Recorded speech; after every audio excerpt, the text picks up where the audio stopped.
Afortunadamente publicó las buenas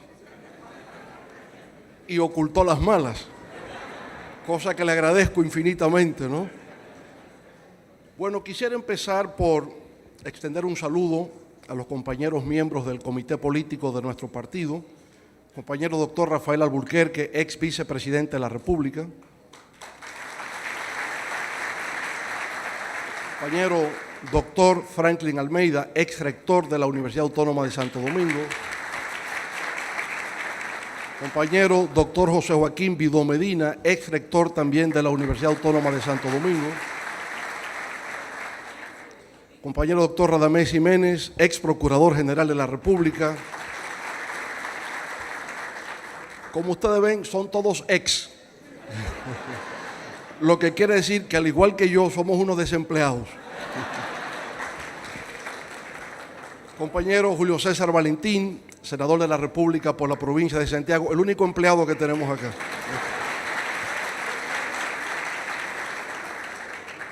Quisiera también saludar al compañero Franklin Rodríguez, secretario general de la Juventud PLDista.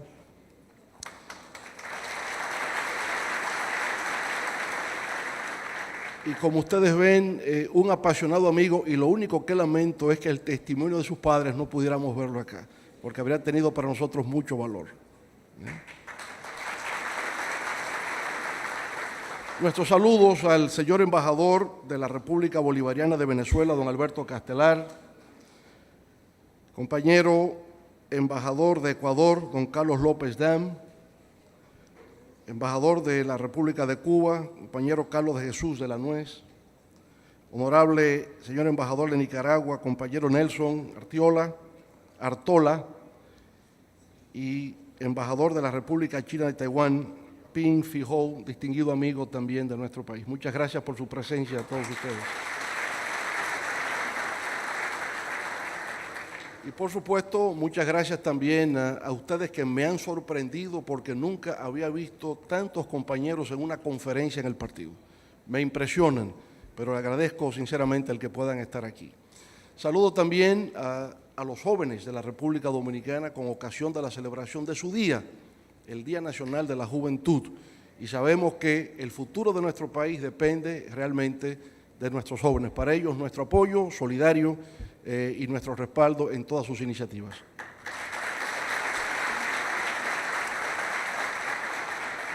Y me siento particularmente regocijado de este encuentro aquí hoy, porque sigue la tradición de nuestro partido. Muchos de los que estamos aquí fuimos atraídos hacia el PLD, hacia el Partido de la Liberación Dominicana, desde sus orígenes, algunos desde antes, algunos compañeros aquí, incluso militaron en el PRD desde que el profesor Bosch retornó del exilio. Y estoy seguro que fueron atraídos por el pensamiento, por las ideas y porque podía trazar una orientación justamente en base a una visión de la historia y cómo combinar esa visión de la historia con la teoría política y una concepción hacia el futuro. De manera que esta mesa del diálogo que ha organizado la juventud de nuestro partido se asienta en esa tradición, que es donde ha estado la fuerza de nuestra organización política, porque desde el profesor Bosch hasta la alta dirección de nuestro partido en la actualidad partimos de la premisa de que el poder está en las ideas. Y si comprendemos bien la importancia de las ideas, podemos construir un futuro de prosperidad y de bienestar para la República Dominicana y de solidaridad con los demás pueblos de América Latina y del mundo. Ustedes me han puesto para hoy una tarea, el tema de una interpretación desde la perspectiva geopolítica de los acontecimientos internacionales más acuciantes del mundo contemporáneo. Es una gran tarea y yo he querido compartir con ustedes esa visión desde una perspectiva geopolítica que, como Franklin anunció, es tratar de interpretar los acontecimientos mundiales desde una visión territorial, geográfica, de la política internacional. Al final de eso es que se trata. Obviamente hay diversas corrientes de pensamiento dentro de la geopolítica, originalmente una versión alemana, una versión norteamericana, una versión francesa, hay distintas corrientes. La visión geopolítica durante mucho tiempo estuvo desacreditada por el hecho de que los nazifascistas hitlerianos la asumieron como herramienta analítica y plantearon la teoría del espacio vital y de la superioridad racial de los indoeuropeos con respecto a las demás expresiones étnicas, y eso quedó desacreditado con el fascismo. Pero en los últimos tiempos ha sido retomada por la escuela francesa de Yves Lacoste, ha sido también tomada por una corriente de interpretación neorrealista dentro de los estudios internacionales, y hoy se le ve como un enfoque posible, una mirada, una contextualización acerca de los problemas internacionales. Entonces yo trataré de compartir con ustedes en imágenes, con una reflexión histórica, cómo la situación internacional ha evolucionado y cuáles son los desafíos que tenemos para el día de hoy. Y creo, en eso podemos partir como un punto de consenso, que hay dos grandes acontecimientos históricos en el siglo XX que van a marcar todo lo que somos hoy. Uno es la Primera Guerra Mundial y luego la Segunda Guerra Mundial, porque todo lo que surge en el mundo contemporáneo tiene sus orígenes ahí. ¿Qué pasa con la Primera Guerra Mundial? La Primera Guerra Mundial nos va a producir la Revolución Bolchevique de 1917. Y la Revolución Bolchevique es el gran acontecimiento que va a transformar el siglo XX. Ahora bien, ¿cómo fue posible la Revolución Bolchevique? Porque Carlos Marx, cuando está teorizando acerca del capitalismo industrial del siglo XIX, planteó que la revolución socialista sería posible en aquellos países con mayor desarrollo de sus fuerzas productivas, y que aquellos que efectivamente alcanzasen ese mayor desarrollo de las fuerzas productivas pasarían del capitalismo hacia el socialismo, dentro del marco del capitalismo industrial. Por tanto, en la perspectiva de Marx, el primer país que debió haber sido socialista debió haber sido Alemania, porque era el país que a finales del siglo XIX y principios del siglo XX mayor nivel de desarrollo capitalista habría alcanzado. O pudo haber sido el Reino Unido, que también, como resultado del uso del carbón, se convirtió en una potencia dentro del mundo desarrollado de finales del XIX y principios del siglo XX. Sin embargo, ni ocurrió en Alemania, ni ocurrió en Gran Bretaña, ocurrió en una Rusia feudal zarista. ¿Y por qué se dio en Rusia? Es lo que un discípulo de Carlos Marx intentó explicar en un texto que es clásico, que se llama El imperialismo, etapa superior del capitalismo. Y lo que planteó Lenin en ese texto es que el capitalismo se quebraba en su eslabón más débil. Y el eslabón más débil en aquel momento era la Rusia zarista, la Rusia de la dinastía de los Romanov. Ahora, esa revolución bolchevique en lo inmediato pasa por dos etapas. Una primera etapa, febrero de 1917, cuando la dinastía de los Romanov cae y llega al poder el movimiento llamado de los cadetes de Kerensky. Hasta ese momento era una revolución burguesa. En octubre del 17, los cadetes son derrotados por un grupo que emanó del Partido Socialista Obrero Ruso, que se dividió en el año de 1903 en dos corrientes, la corriente bolchevique, encabezada por Lenin, y la corriente menchevique, encabezada por León Trotsky. Ambas corrientes logran rearticularse y en el 17, como revolución bolchevique, toman el poder y realizan la primera revolución socialista del mundo. Bien, eso solo fue posible por la Primera Guerra Mundial. Fue en el marco de la guerra donde los bolcheviques, que eran un grupo minoritario, pudieron tomar el poder. Bueno, ahí podemos ver las tres grandes figuras: Lenin, Stalin, sucesor de Lenin, luego que él muere en el 1924, Stalin era el secretario general del partido y alcanzó el poder, pero en lucha con la otra gran figura de la revolución, que fue León Trotsky, derrotado ya hacia 1929, sale de Rusia. Hay unos textos maravillosos de un escritor polaco llamado Isaac Deutscher sobre Trotsky, que se llama Trotsky el profeta armado, Trotsky el profeta desarmado y Trotsky el profeta desterrado, y que traza un poco la historia de aquella época. Bueno, otro gran acontecimiento de la Primera Guerra Mundial fue el Tratado de Versalles de 1919. ¿Por qué razón el Tratado de Versalles va a tener gran importancia? Porque la firma de ese Tratado de Paz comete el error de excluir al vencido y de humillarlo y de pedirle reparaciones de guerra. Alemania tendrá que pagar con dinero los daños causados en la guerra a sus adversarios.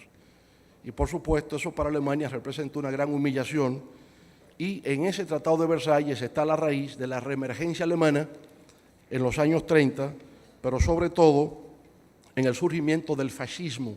El fascismo que empieza en Italia con Benito Mussolini, los llamados combatos di fascimento, en la década de los 20, Mussolini, que viene de un partido nacional socialista, toma el poder en el 1922. Viene la Gran Depresión de los años 30 y el Partido Nacional Socialista Alemán nazi toma el poder en el 1933, ya Hitler como canciller. Entonces tenemos el fascismo también como corriente política, que no existía. Tenemos el socialismo y tenemos el fascismo. Bueno, otro elemento de la Primera Guerra Mundial importante y que va a tener trascendencia para el mundo actual es la caída del Imperio Otomano. Recuerden que teníamos hacia el siglo IV el Imperio Romano, que se divide en dos: Imperio Romano de Occidente e Imperio Romano de Oriente. Ese Imperio Romano de Oriente se convierte en el Imperio Bizantino, y el Imperio Bizantino fue derrotado por los turcos otomanos. En la Primera Guerra Mundial, los turcos y otomanos fueron derrotados. Ahora, ¿qué pasó? Que los otomanos tenían el control sobre los territorios que hoy forman el mundo árabe. Todo lo que es Irán, Arabia Saudita, Irak, Siria, el Líbano, Palestina, Libia, todo eso era el Imperio Otomano.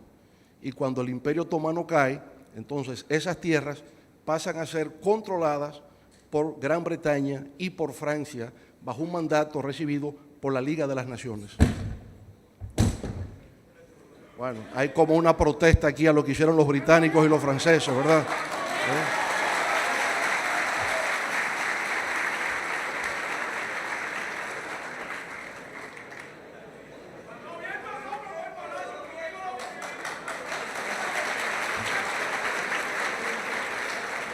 Bueno, usted dice que fueron los vientos. Yo pensé que era una protesta contra el imperialismo británico y el francés. En todo caso, lo que quiero decir es que la caída del Imperio Otomano tiene consecuencias al día de hoy, porque es que todos esos territorios en el Medio Oriente y en el norte de África eran de los turcos otomanos. Incluso muchos de ellos vinieron a República Dominicana. Aquí le llamamos a todos los turcos. La familia Curi, que llegó a Barahona, le decían los turcos de Barahona, y venían de esos lugares. Los Lama, todos vinieron después de la caída del Imperio Turco-Alemán. Un factor, por ejemplo, que derivó de ahí fue que los británicos ofrecieron tanto a los judíos como a los palestinos que lo que es hoy Palestina les sería entregado. Y como los británicos fueron tan ambiguos, tan ambivalentes en ofrecer lo mismo a dos pueblos en conflicto, lo que estamos viendo hoy entre Israel y Palestina, o Israel y el mundo árabe, es una consecuencia de la forma incongruente de actuación del Imperio Británico de aquella época. Entonces, las raíces de muchos de los problemas actuales están justamente en la Primera Guerra Mundial. Ahora, la Primera Guerra Mundial termina en el año 1918. Van a pasar 21 años, solamente 21 años, para que se produzca una Segunda Guerra. Y ese es un fenómeno interesante porque antes de la Primera Guerra Mundial y de la Segunda habían pasado 100 años para que se produjera una gran conflagración mundial. ¿Cuándo ocurrió eso? En el Congreso de Viena de 1815, cuando Napoleón Bonaparte es derrotado finalmente y hay que reorganizar el sistema internacional de Europa. En el Congreso de Viena, Francia, la derrotada, es incluida en las negociaciones y se garantiza un siglo de paz que va desde 1815, con la firma del Congreso de Viena, hasta el estallido de la Primera Guerra Mundial. El Tratado de Versalles excluye al vencido, lo humilla, lo derrota, lo hace pagar reparaciones de guerra, y ese humillado y vencido se va a rearmar y va a iniciar la Segunda Guerra Mundial. Ahora, Con motivo de la Segunda Guerra Mundial, Estados Unidos ya emerge como la gran potencia mundial. Y el gran resultado político de la Segunda Guerra Mundial es la derrota del fascismo. El fascismo es derrotado en su versión italiana o en su versión alemana. Lo que queda es el remanente español. El movimiento de la Falange, surgido durante la Guerra Civil, es de corte fascista y por tanto Francisco Franco podrá permanecer en el poder hasta su muerte en el 1975. Pero el fascismo nunca representó una amenaza, ni siquiera participó en la Segunda Guerra Mundial. Franco realmente no se alió a Hitler y a Mussolini. España jugó como un papel neutro en la Segunda Guerra Mundial y por eso pudo sobrevivir. Aunque hay encuentros entre Franco y Hitler, lo cierto es que España no se involucró propiamente en la guerra y por eso sobrevivió después de 1945. Bueno, pero una cosa va a ocurrir también con motivo de la Segunda Guerra Mundial, y es que el Ejército Rojo de la Unión de Repúblicas Socialistas Soviéticas, cuando viene del frente oriental hacia Occidente, va a tomar el control de los países de Europa del Este y además de la parte oriental de Berlín. Y por tanto, el socialismo, que había estado en un solo país desde 1917, en el 1945 el socialismo se extiende hacia Polonia, hacia Checoslovaquia, hacia Hungría, Rumanía y Bulgaria, hacia estos países. Por tanto, la idea de socialismo en un solo país queda resuelto con la llegada del Ejército Rojo a los países de Europa Oriental. Ahora, un fenómeno aquí a tomar en cuenta. Ninguno de estos países propiamente hizo una revolución. Estaban en guerra contra el fascismo, porque Alemania los ocupó. Pero no hubo una revolución popular en ninguno de esos países. Fue el Ejército Rojo que ocupa esos territorios al fin de la Segunda Guerra Mundial. Y ese hecho va a tener consecuencias a posteriores en la relación que se da entre Europa del Este y la Unión Soviética. En adición a esa extensión territorial, bueno, se firma el Acuerdo de Yalta y de Potsdam entre los tres grandes, Hitler, Stalin, Roosevelt y Churchill, y fruto de esos acuerdos de Yalta y de Potsdam surgen las Naciones Unidas. Ya en la Primera Guerra Mundial se intentó después, al terminar, la Liga de las Naciones, que no cuajó porque el Congreso norteamericano no lo aprobó. Pero ahora, en los acuerdos en los tres grandes líderes, surge las Naciones Unidas en San Francisco en el 1945. ¿Y cuál es el propósito fundamental del sistema de Naciones Unidas? Garantizar la paz y la seguridad, que no vuelva a producirse una segunda, tercera guerra mundial, mantener un orden internacional de paz estable y de seguridad con la participación de todas las naciones del mundo en lo que se llamó la Asamblea General, donde están todos los Estados miembros. La República Dominicana es de los miembros fundadores de las Naciones Unidas en el 1945. Ahora, uno de los problemas que se va a presentar en el día de hoy es que el sistema de Naciones Unidas, al organizarse al fin de la Segunda Guerra Mundial, expresa los intereses políticos de aquel momento. Pero con el fin de la Guerra Fría en los 90, las Naciones Unidas han quedado rezagadas con respecto a los intereses que se expresan en el marco internacional. De ahí la necesidad de que ya en el siglo XXI, Naciones Unidas forzosamente tiene que pasar por un proceso de reformas que pueda expresar las corrientes políticas que hoy son las que predominan en el ámbito internacional y no las de la Segunda Guerra Mundial.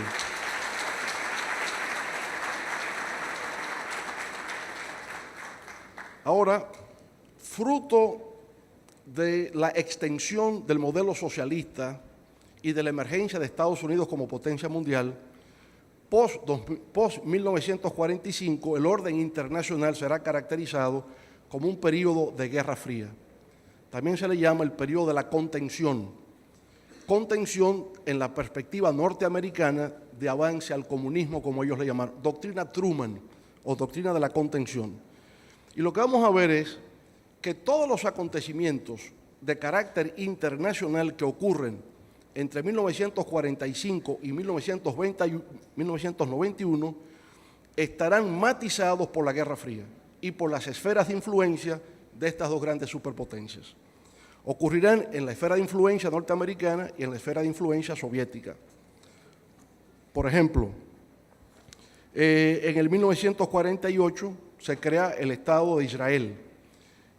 Y debo decir aquí que en la Resolución de Naciones Unidas de 1948 se plantea dos estados, el Estado de Israel y el Estado de Palestina. Por tanto, lo que se discute hoy día de dos estados fue algo aprobado mediante una resolución de Naciones Unidas. No hay razón por la cual hoy día Palestina no sea un estado miembro oficial del sistema de las Naciones Unidas.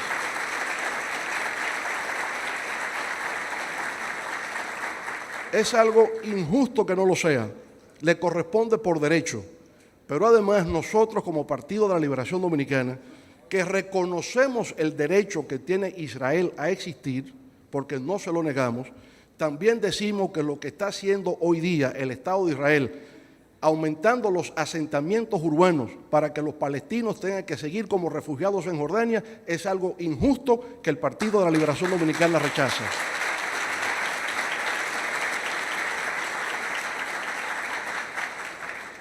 Bueno, 1949, otro gran acontecimiento, el triunfo de la Revolución China de Mao Zedong. Y, por supuesto, la división entre la China continental, Revolución Popular China, y Taiwán, la Revolución Nacionalista del general Chiang Kai-shek. Fenómeno que está pendiente todavía en el marco de las relaciones internacionales, la relación entre la República Popular China y Taiwán, la República China de Taiwán. Y tiene su origen en este triunfo de la revolución en 1949. Y entonces, en 1950, al año siguiente, la Guerra de Corea. Y la Guerra de Corea tiene un matiz típicamente de Guerra Fría, porque de lo que se trata es de un acontecimiento donde el factor ideológico va a jugar un papel fundamental. Corea del Norte pasa a ser socialista y Corea del Sur queda bajo la influencia norteamericana. Es la primera división territorial que vemos por un factor de carácter ideológico y que todavía hoy persiste. El tema de Corea del Norte como país socialista, aunque ahora con el tema de si tiene armamentos nucleares y representa una amenaza a la seguridad internacional. Pero su raíz está aquí. La guerra de Indochina, 1945 a 1954, con los franceses, porque en 1954 Francia experimenta la derrota en la batalla de Dien Bien Phu. Y entonces los Estados Unidos entran a reemplazar a las tropas francesas y son derrotados finalmente en el 1975 y ya Indochina se integra como Vietnam, pero su origen está en el fenómeno de la descolonización y en el fenómeno de la Guerra Fría. La Guerra Fría en América Latina, la primera expresión la encontramos con el derrocamiento del gobierno de Jacobo Warbenz en el año de 1954 en Guatemala.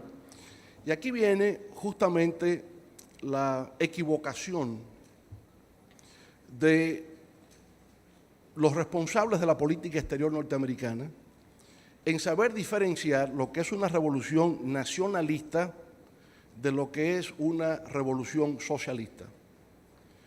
Una revolución nacionalista puede expropiar bienes, propiedades de empresas norteamericanas o extranjeras, y no quiere decir que es una revolución socialista. Lo que pasa es que en el caso de Guatemala, la empresa bananera tenía grandes extensiones de territorios, sobreexplotaba la mano de obra guatemalteca, y entonces hubo una reacción para controlar esa riqueza nacional. Entonces, Jacob Warbenz nunca fue del Partido Comunista de Guatemala, ni estuvo vinculado a eso. Estados Unidos comete el error de calificar el movimiento de Arbenz como comunista y hay un derrocamiento a ese gobierno que va a crear serias dificultades en Centroamérica. Toda la crisis centroamericana de los años 80 encuentra sus raíces en esa errónea interpretación de la naturaleza de la revolución que se produjo en Guatemala. Naturalmente, ahí también está el factor de cercanía geográfico. El hecho de que Centroamérica, el Caribe, hayamos tenido esta proximidad geográfica con Estados Unidos, estamos en su esfera de influencia, las intervenciones norteamericanas han sido mucho más activas en esta parte del hemisferio que en América del Sur. Bolivia hizo una revolución en 1952, la revolución del movimiento nacionalista revolucionario de Víctor Paz Estenssoro, y sin embargo Estados Unidos no intervino en esa revolución. Y fue típicamente como la de Jacobo Arbenz, una revolución nacionalista, que se expresa, muchos de sus factores, de sus elementos todavía se expresan en estos momentos en el gobierno de Evo Morales, porque fue en su momento un movimiento de carácter progresista lo que se dio efectivamente en Bolivia. En el año 1959 se produjo la Revolución Cubana. Y la Revolución Cubana, en principio, fue una revolución contra una dictadura, la dictadura de Fulgencio Batista, y una revolución de corte nacionalista radical que también se enfrenta a intereses de empresas norteamericanas en Cuba. Pero la reacción norteamericana, primero Eisenhower ignorando a Fidel cuando va a Washington, no lo recibe. Segundo, el auspiciar, apoyar con logística la invasión a Bahía de Cochinos en el año de 1961, radicaliza la Revolución Cubana que para sobrevivir, para protegerse de una eventual intervención militar norteamericana, hace entonces alianza con la Unión Soviética.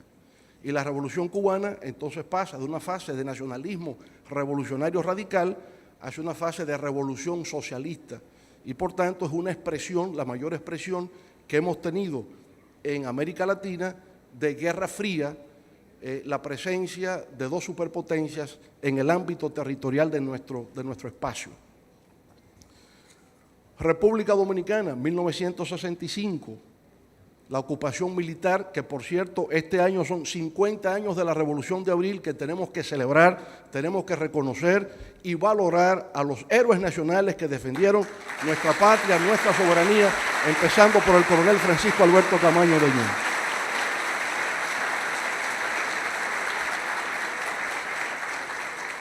Aquí igual partimos de la premisa, ¿qué era Juan Bosch? Un líder del exilio, que se enfrentaba a la dictadura de Trujillo, llega a la República Dominicana, gana elecciones democráticamente, está gobernando democráticamente, un golpe de Estado. Se intenta volver al poder con el respaldo popular a un gobierno que fue electo, con una constitucionalidad, y sin embargo Estados Unidos cree, el gobierno de Johnson, que esa revolución democrática dominicana constitucionalista es una revolución comunista que hay que aplastar. Y lo único que hicieron con eso entonces fue radicalizar el movimiento revolucionario dominicano. Porque si por vía democrática no se podía, si con el respaldo del pueblo no se podía, entonces Juan Bosch creó el Partido de la Liberación Dominicana para liberar al pueblo dominicano.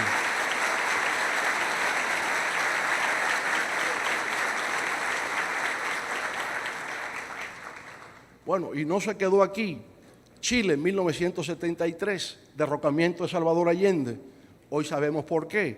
Una intervención directa de la CIA para derrocar a Allende en razón de que Allende no era solo porque había nacionalizado el cobre chileno, la empresa Anaconda, sino porque en el pensamiento norteamericano de política exterior no se podía permitir que hubiese socialismo en territorio continental.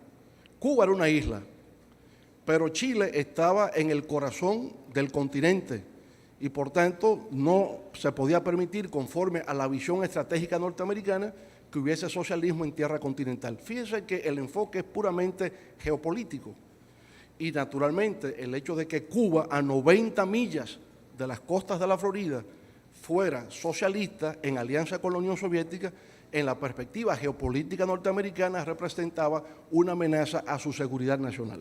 Ese es el enfoque.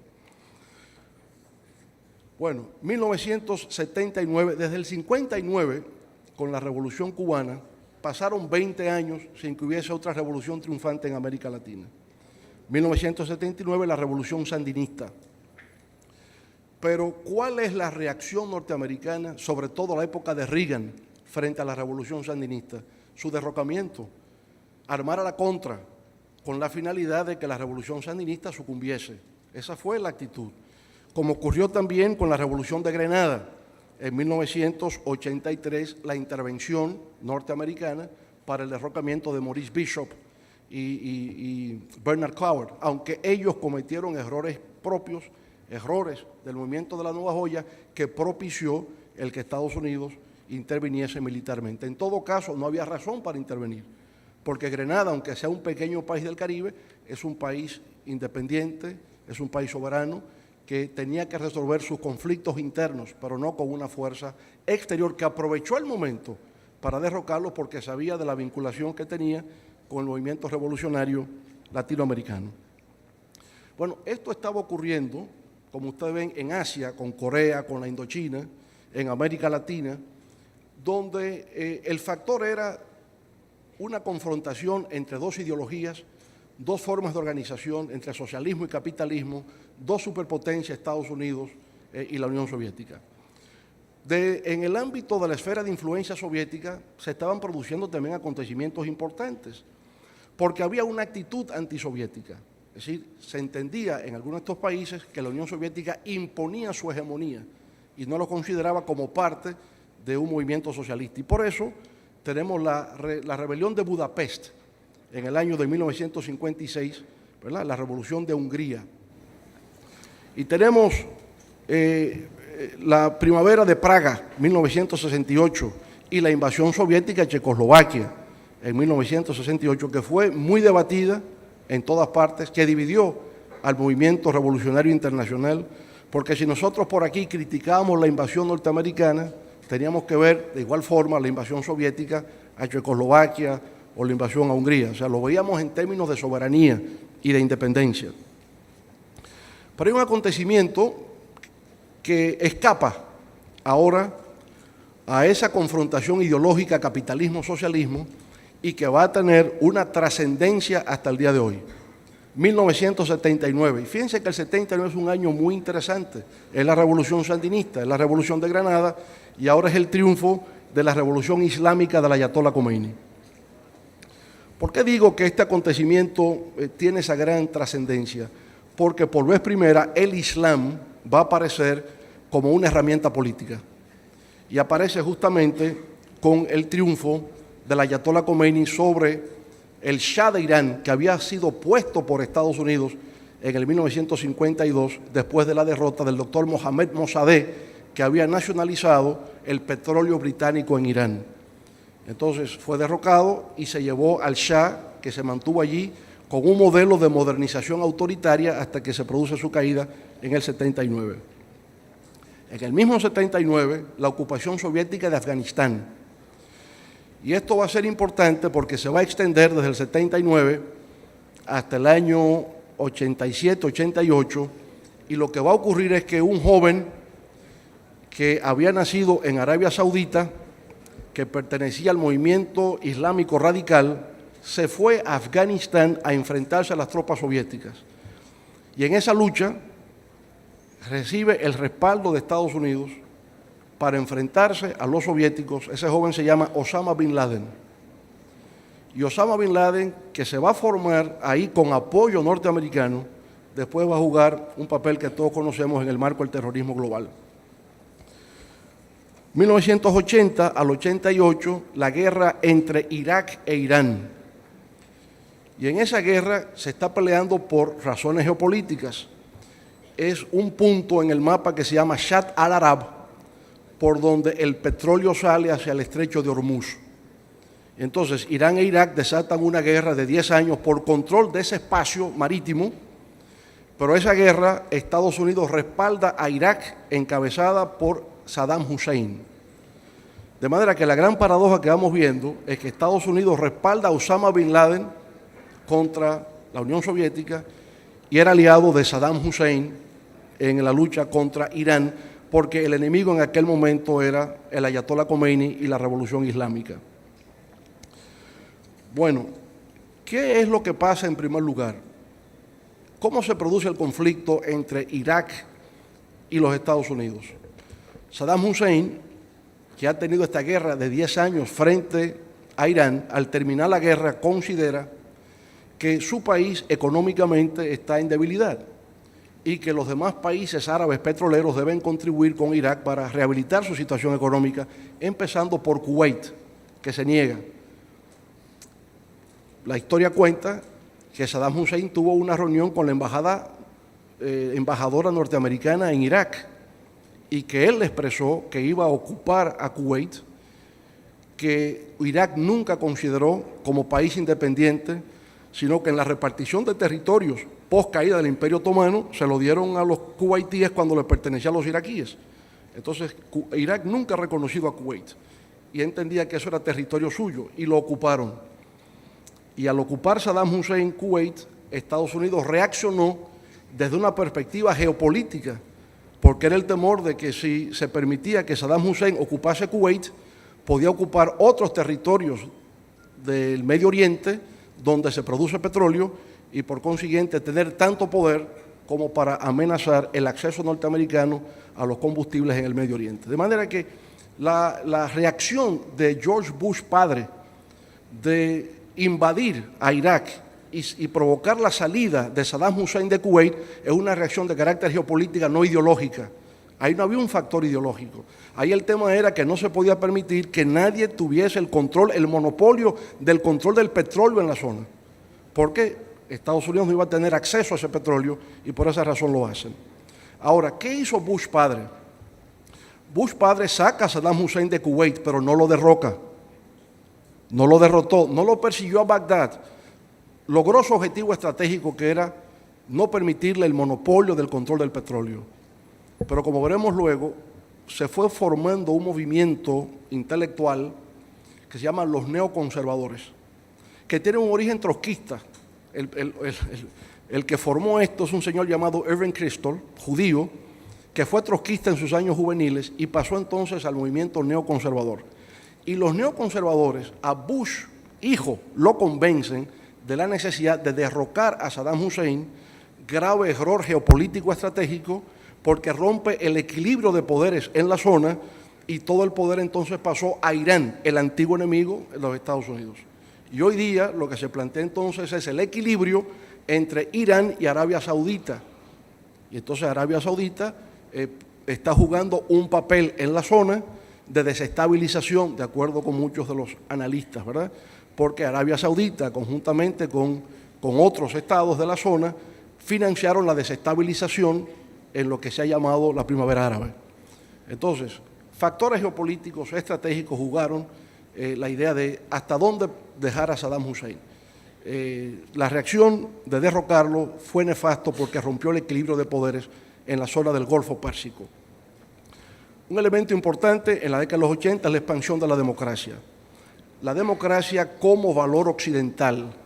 La legitimidad del poder está en las elecciones, respecto a los derechos humanos, y esto empieza a calar, y sobre todo a partir de tres acontecimientos. La caída de la dictadura en Grecia, la dictadura de los Salazar en Portugal y la muerte de Franco, empezando los años 70, permite este movimiento pro democracia a nivel mundial que se ha extendido y ha ganado mucha fuerza. 1980, las primeras revueltas contra la Unión Soviética en los 50, ¿verdad? Vimos a Hungría, vimos a Checoslovaquia después en los 60, y en los 80 vuelve la protesta polaca, el sindicato Solidaridad con Lech Walesa. Y los 80 van a ser años turbulentos porque, en efecto, va a terminar con la caída de los países de Europa del Este. Los países que la Unión Soviética había conquistado por vía militar, todos caen en los años 80 y el modelo de la democracia popular socialista cae, lo que es motivo de reflexión. En el fondo es porque nunca hubo una revolución. Eso fue fruto de los resultados de un conflicto armado. Pero luego lo más importante y lo inesperado es cómo termina la Guerra Fría. Y la Guerra Fría termina con la desintegración de la Unión Soviética. Algo realmente inesperado. Que la Guerra Fría fuese a terminar así, eso realmente sorprendió a todos los analistas de la política mundial.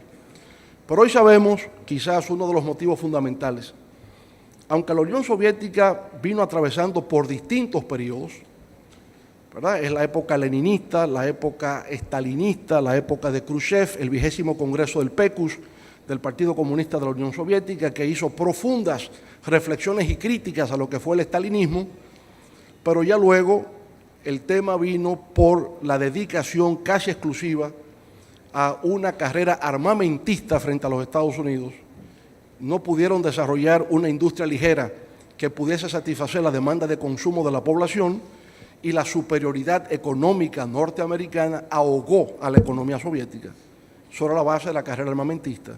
Y Gorbachev, que con la política de perestroika y glasnost llega para transformar el socialismo, porque su idea era la transformación del socialismo, se convirtió en el sepulturero del socialismo, ¿verdad? Y por tanto, la brecha, el periodo de la confrontación ideológica de Guerra Fría termina ahí, en el 1991. Arrancó con el triunfo de la Revolución Bolchevique del 17 y termina en el 1991 con la desintegración de la Unión Soviética y la creación de lo que se llama la Comunidad de Estados Independientes, que son 15 países que antes formaban las repúblicas socialistas soviéticas. Entonces, ¿qué va a pasar ahora? Porque vamos a entrar a nuestra etapa.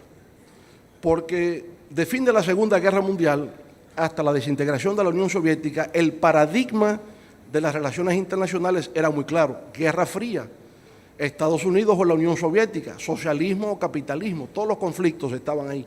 Ahora no, ahora viene algo nuevo y se van a crear los nuevos paradigmas de relaciones internacionales. El primero es un profesor llamado Francis Fukuyama, que trabaja para la corporación RAND, y él elabora una tesis que ha perdido hoy día toda credibilidad teórica o científica, que se llama El fin de la historia y el último hombre. Él hace un estudio interesante filosófico de Hegel, que es la base o la raíz del marxismo, porque cuando a Marx se le preguntaba dónde estaban los pilares de su concepción, eran tres cosas.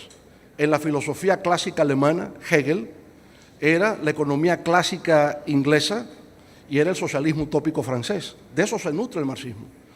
Entonces, el que este pensador se apoye en Hegel para construir una metáfora y decir que así como el triunfo de Napoleón en la batalla de Jena en el 1806 representó un cambio de rumbo en la historia, la desintegración de la Unión Soviética y la expansión de la democracia era el fin de la historia, así como se planteó en la perspectiva marxista de que era la desaparición del Estado, o sea, el Estado desaparece.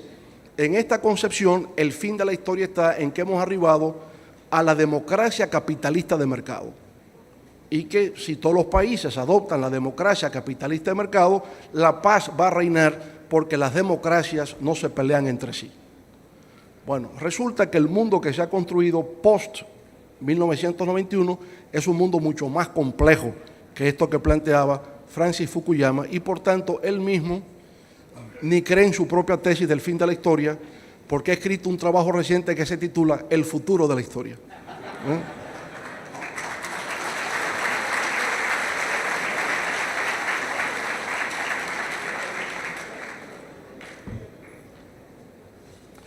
La otra es una tesis mucho más compleja, mucho más interesante, que es la tesis de Samuel Huntington, que se llama El choque de civilizaciones. Y es interesante porque él fue innovador. Él se dio cuenta que ya la lucha internacional no era ideológica, no era entre superpotencias. ¿Qué será? Entonces dice, será un choque de civilizaciones. Y las civilizaciones existentes son, en primer lugar, el mundo anglosajón, el mundo americano, británico, o el mundo occidental en conjunto, el mundo musulmán, el mundo islámico, el budismo, China, menciona 7, y que esas civilizaciones entrarán en choque y que el Islam va a jugar un rol fundamental. Cuando él lo dice, todavía no estaba claro, aunque por supuesto insistimos. El gran momento en que el Islam aparece no solo como religión, sino como expresión política fue en el 1979 con el triunfo de la revolución del Ayatollah Khomeini.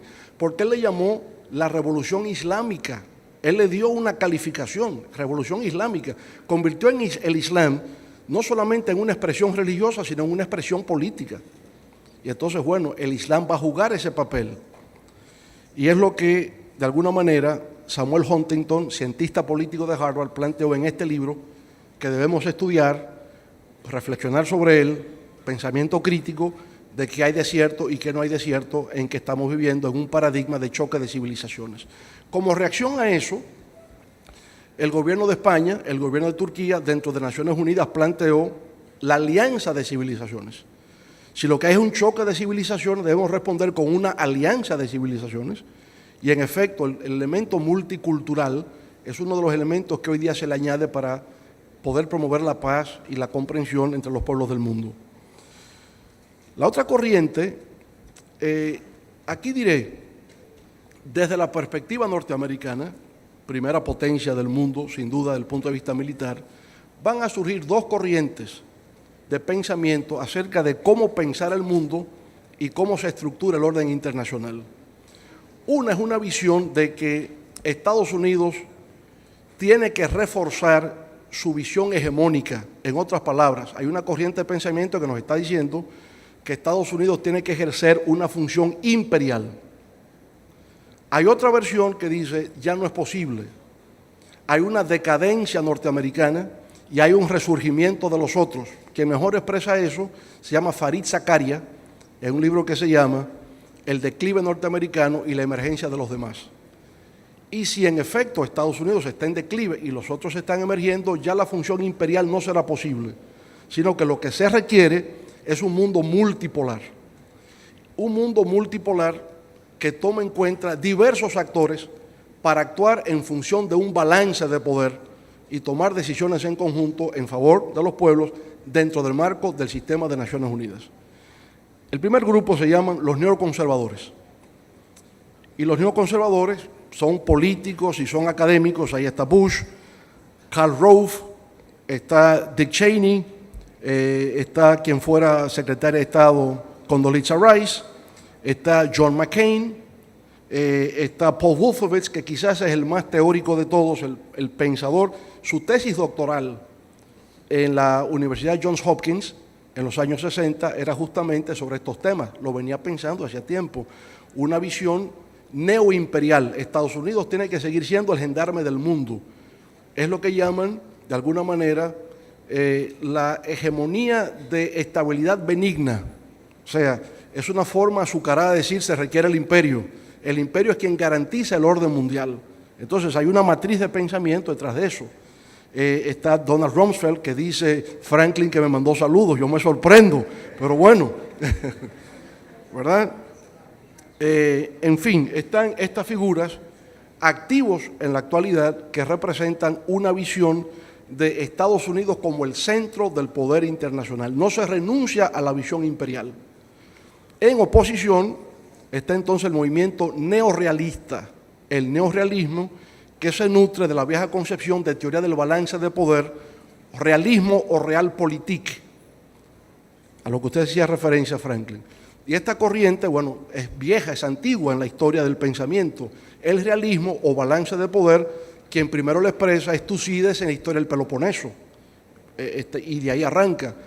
En la contemporaneidad, los dos pensadores más importantes son Henry Kissinger y Zbigniew Brzezinski. Brzezinski actualmente es el asesor de política exterior del presidente Obama. Y por eso ustedes han visto que Obama no interviene en Siria. Y por eso Obama ha sido reticente en lo que respecta a Ucrania. No se involucra militarmente.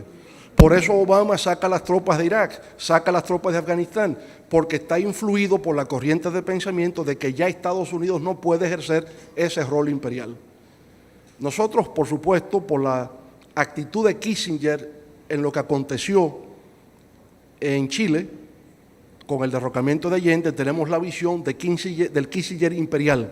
Pero Kissinger es quien va a China y abre las puertas de las relaciones entre Estados Unidos y China en la época de Nixon, lo que indica que su rol no ha sido el rol del halcón, su rol es el de contribuir a crear un mundo de carácter multipolar.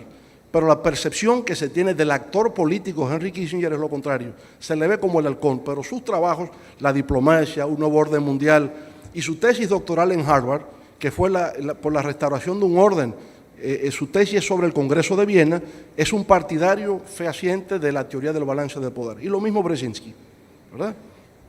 Entonces, esta corriente neorrealista están en choque en Estados Unidos. Unos insisten que Estados Unidos tiene que seguir siendo una fuerza imperial unipolar y otros entienden que ya no es posible, que tiene que ser una organización multipolar que tiene que jugar al balance de poder. Bueno, ¿cómo se va a ver esto? Hablábamos de que la antigua Unión Soviética se divide en los 15 estados independientes. 15 estados que eran antiguas repúblicas soviéticas. Pero ¿qué es lo que ha ocurrido?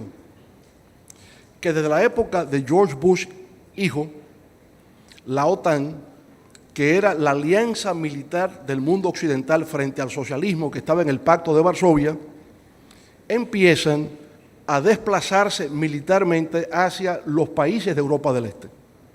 De manera que Polonia es miembro de la OTAN, Hungría es miembro de la OTAN, Rumanía es miembro de la OTAN, habían sido el Pacto de Varsovia, hoy día Unión Europea, Estados Unidos militarmente ya están en alianza con esos países. ¿Cómo habría de reaccionar Rusia frente al hecho de que hay un desplazamiento de tropas militares que se acerca a sus fronteras? Lo tiene que ver con preocupación. Pero el problema se torna más agudo cuando los estados del Báltico, Lituania, Letonia, Estonia, que eran repúblicas socialistas soviéticas, también pasan a ser miembros de la OTAN. Y la preocupación es mayor cuando ya se acercan las fronteras con estados como Georgia, Bielorrusia, que es tentada, aunque no lo es, y finalmente Ucrania, que hace frontera con Rusia. Rusia reacciona como tendría que reaccionar si está defendiendo el interés nacional ruso. ¿Qué es cuál? Bueno, ocupa la península de Crimea, porque de la península de Crimea tiene acceso al Mar Negro, y desde el Mar Negro puede salir hacia el Atlántico. Si no tiene la península de Crimea y no tiene el Mar Negro, la flota rusa no puede salir hacia el Atlántico. Y por tanto hay un problema estratégico geopolítico clave.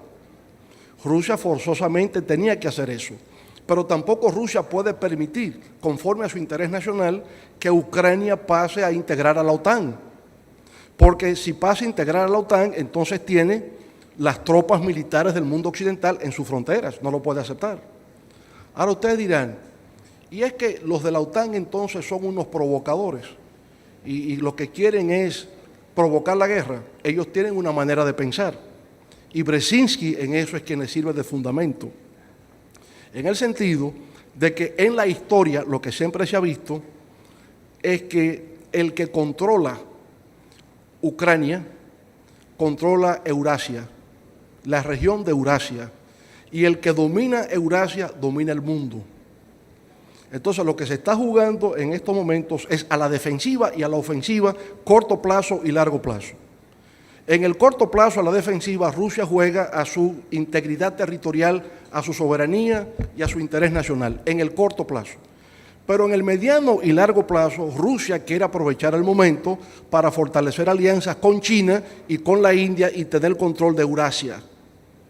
Estados Unidos, Europa Occidental, se fijan en la historia y dicen, eso no puede producirse. Naturalmente, yo creo que el error está en creer que Rusia tendría todo el poder y toda la fuerza para dominar Eurasia y no tomar en cuenta que China y la India son potencias emergentes que no se dejarán dominar por nadie. Yo creo que la relación que se da hoy día entre China y Rusia es una relación de construcción de alianzas para tener un balance de poder en esa región del mundo, no porque China lo vaya a dominar, no porque Rusia lo vaya a dominar. Por tanto, creo que hay un enfoque estratégico equivocado por parte de los analistas norteamericanos al pretender controlar ese espacio ahí sobre la base de que el que domina Eurasia domina el mundo y no se puede permitir, porque ya eso no será posible con miras hacia el futuro con el poder que están teniendo estos nuevos actores.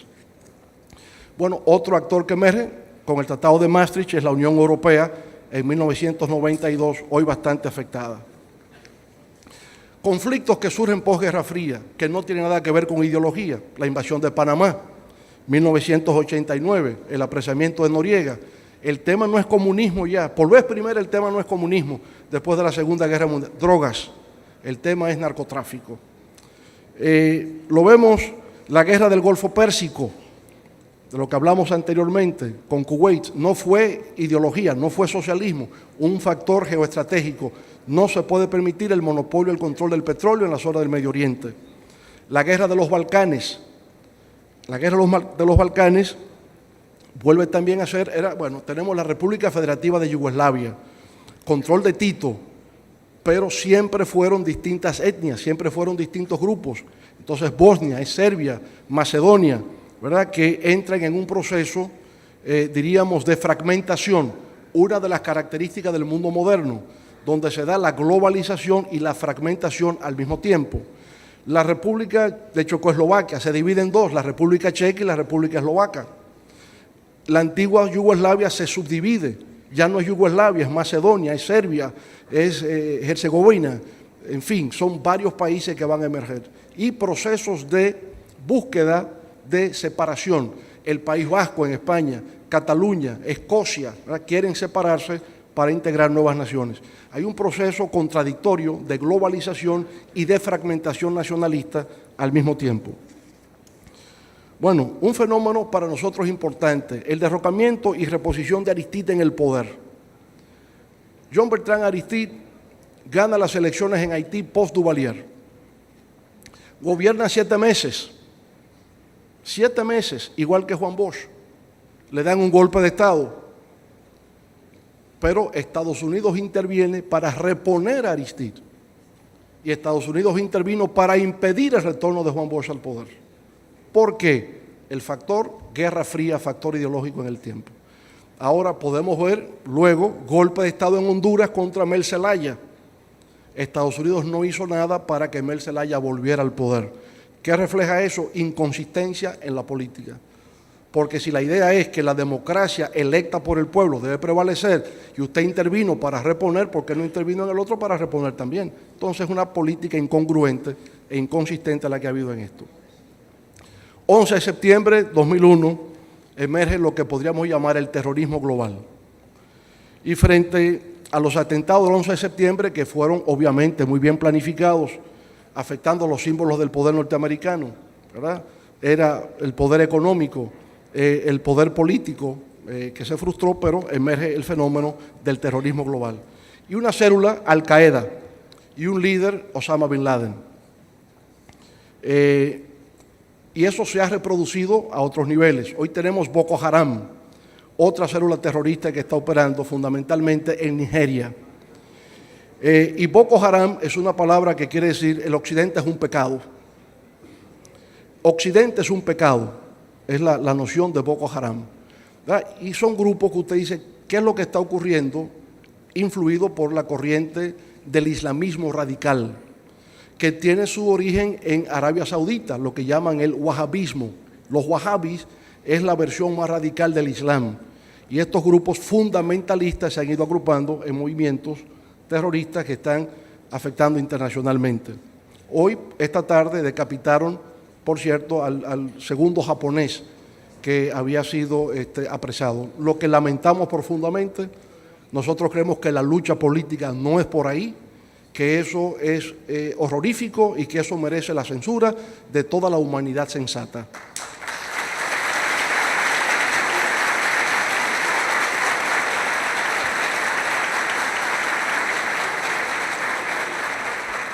El otro grupo, diferente en sus características, que es el que está operando en todo esto, el Estado Islámico del Levante y de Siria, o ISIS.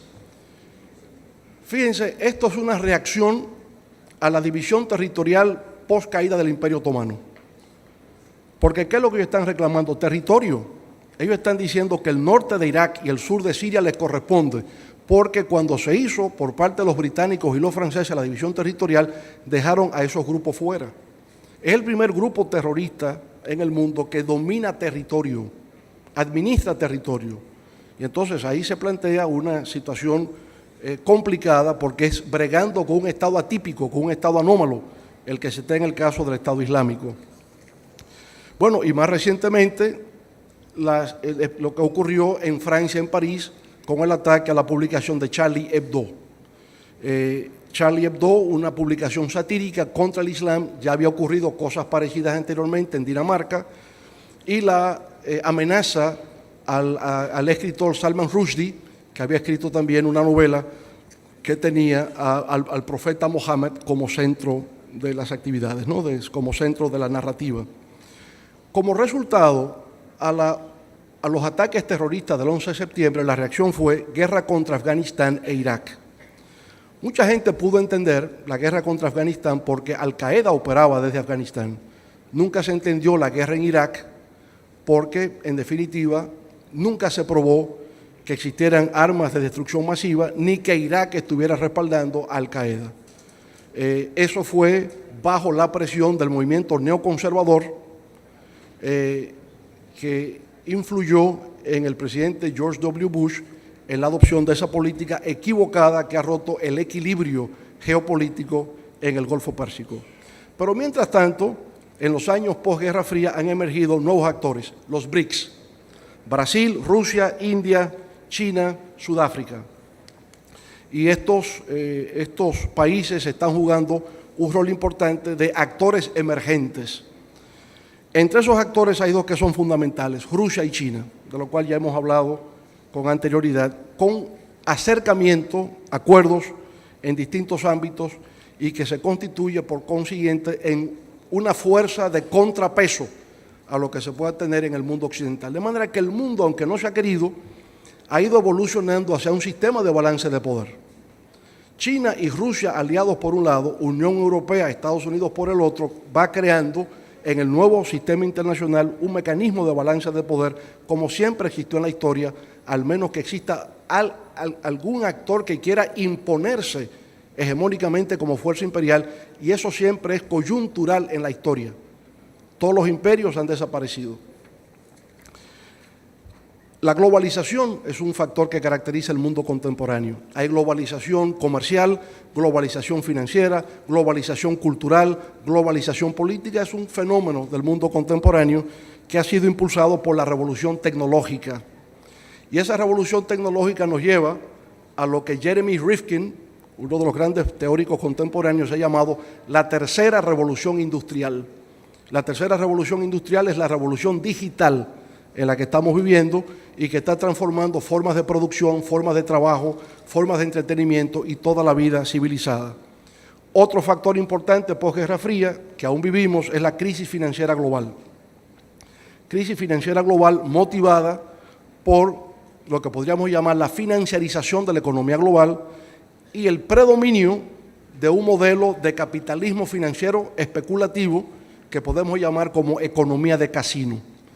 Lo que ha ocurrido en el mundo es que en los últimos 30 años el modelo neoliberal, porque es el modelo neoliberal, se ha expresado a través de una fórmula de capitalismo financiero especulativo y es lo que ha creado esta crisis financiera global de capitalismo financiero desregulado. Bueno, fenómeno reciente, la primavera árabe, ¿verdad? La primavera árabe promovida para presuntamente promover la democracia en la región. Hoy sabemos que la democracia no se exporta, necesita tener condiciones internas propias. Lo que se ha logrado es la desestabilización del mundo árabe, que hoy es un caos total. Libia sigue en una situación complicada. Egipto, bueno, ha habido 2 elecciones, pero no termina por estabilizarse. Siria está en guerra civil. En Yemen, golpe de Estado la semana pasada. Y ahora resulta que desde Yemen es que están operando las células que actuaron en París. La gente que atacó en París al Charlie Hebdo se están entrenando en Yemen. Y Yemen la semana pasada, golpe de Estado, estimulado por lo que fue la primavera árabe. Entonces tenemos desestabilización en el mundo árabe, guerra civil en Siria, que no termina de resolverse. Rusia tiene intereses porque aún tiene una base naval allí en Siria. Estados Unidos ya no puede intervenir en Siria porque dejó de ser un problema entre alawitas, chiitas y sunitas para convertirse ya en un problema del Estado Islámico del Levante. Y tenemos conflicto en el Mar del Sur de la China, donde China entra en conflicto con Japón por el control de unas islas que se presumen tienen recursos naturales. El conflicto Rusia-Ucrania, al que ya hemos hecho referencia, y entonces tenemos a América Latina en la economía mundial como un actor emergente, porque por vez primera tenemos a México, Argentina y Brasil como miembros del G20. Lo malo es que no hay coordinación entre estos tres grandes países de la región para representarnos a todos en lo que son las cumbres del G20. Y eso es parte de lo que yo creo que CELAC tendrá que manejar en sus reuniones del futuro, de que tengamos como América Latina y el Caribe una representación de todos nosotros.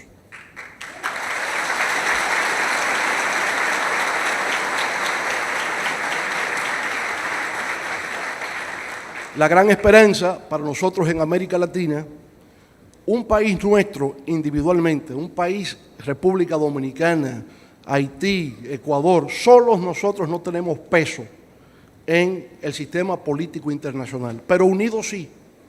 Entonces la unidad se da en el marco de la integración latinoamericana. Y esa integración hoy día es CELAC, esa integración hoy día es UNASUR, esa integración es el ALBA, esa integración es el SICA, esa integración es CARICOM, esa integración somos todos nosotros.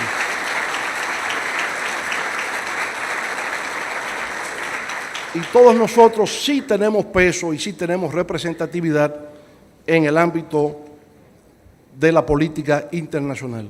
Y finalmente, creo que hay un acontecimiento muy importante para todos nosotros, rezagado en el tiempo, y que nos permite ver cómo, por primera vez, un presidente norteamericano, en su rendición de cuentas a sus compatriotas, dice expresamente, reconoce que su país durante 50 años ha cometido un grave error de política exterior frente a un pequeño país que le queda cerca, que es Cuba. Y por consiguiente, podemos decir que definitivamente ya sí estamos llegando al fin de la Guerra Fría en el Caribe con el diálogo entre Cuba y los Estados Unidos.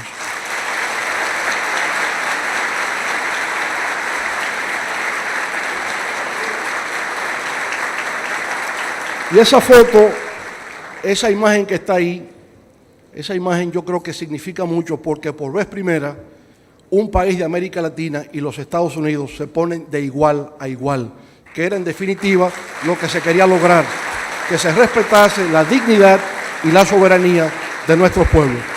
Bueno, Franklin, espero haber contribuido con lo que fue su interés de la geopolítica mundial. Muchas gracias a todos ustedes.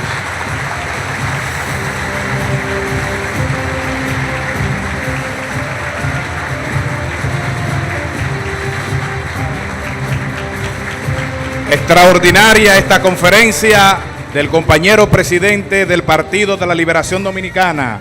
Así que muchas gracias y nos vemos en la próxima mesa del diálogo. Buenas noches.